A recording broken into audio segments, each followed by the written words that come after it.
The foolish goats. A canal flowed near a village. There was a wooden bridge over that canal. It was very narrow. Only one person could cross at a time. One day, a goat was crossing the bridge to the other side. At the same time, another goat came from the opposite direction. The first goat asked the second goat, "Where are you going?" The second goat replied, "I am going to the other side of the canal." Then the second goat asked the first goat, "Where are you going?" The first goat said, "I am going to my village."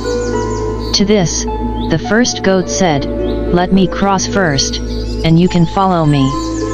The second goat angrily responded, "I will go first." "Why should I go behind?" Both goats started arguing, saying, "I will go first." While fighting, both goats fell into the canal.